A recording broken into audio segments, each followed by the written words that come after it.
यहाँ सम्पूर्णमा नमस्कार। आज हामी बचत तथा ऋणका कुरा गर्दैनौं, न त सहकारी शिक्षा, न त वित्तीय साक्षरता, न त मोबाइल ब्याङ्किङको नै कुरा गर्नेछौं। आज कुरा गर्नेछौं त केवल आसन्न निर्वाचनलाई लक्षित गरी निर्वाचन सम्बन्धित र यससँग जोडिएको विषयवस्तुहरू बारेमा प्रश्न उत्तर गर्नेछौं।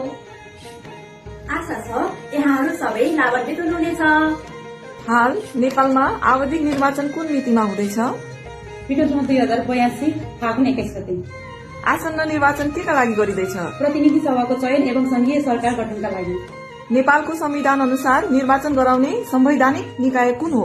निर्वाचन आयोग। नेपालमा हाल कुन निर्वाचन प्रणाली अभ्यासमा छ? मिश्रित निर्वाचन प्रणाली, पहिलो निर्वाचित हुने र समानुपातिक। मतदान गरेपछि मतदाताको औंलामा लगाइने मसीलाई के भनिन्छ? इन्डिलेबल इङ्क, नमेटिने मसी।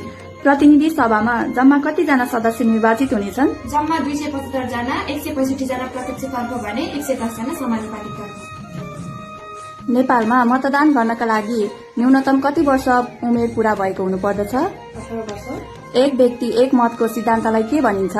समान मताधिकार। निर्वाचनको समयमा पालना गर्नुपर्ने नियमहरूको संगोललाई के भनिन्छ? निर्वाचन आचार संहिता। आवधिक निर्वाचन कति कति वर्षमा हुने संवैधानिक व्यवस्था छ? 5 वर्षमा। उम्मेद्वारले आफ्नो चुनावी प्रचार प्रसार गर्ने अन्तिम समयपछिको समयलाई के भनिन्छ? मौन अवधि। आसन निर्वाचनका लागि मौन अवधि कहिलेदेखि शुरू भई कहिले अन्त्य हुँदैछ? मतदान हुने दिनभन्दा 48 घण्टा अगाडि राति 12 बजेदेखि मतदान कार्य सम्पन्न नहुँदासम्म।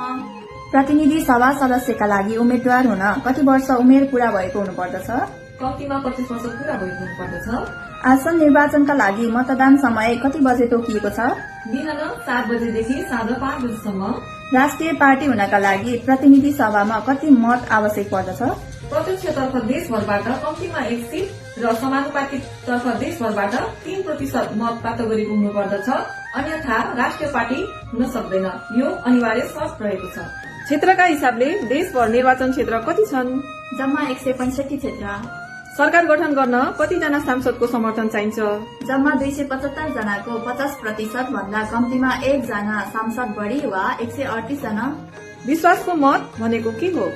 सामान्यतया प्रधानमन्त्री नियुक्ति भएको 30 दिनभित्र कुल प्रतिनिधि सभाका 275 जना सांसद मध्ये कम्तीमा 138 जनाले विश्वासको मत दिनुपर्दछ। यदि 138 मत प्राप्त गर्न नसकेको अवस्थामा प्रधानमन्त्री पद मुक्त हुनेछन् र नयाँ सरकार गठनको प्रक्रिया अगाडि बढ्दछ। आफ्नो अमूल्य मताधिकारको प्रयोग गरौं, सही नेतृत्वको चयन गरौं। धन्यवाद।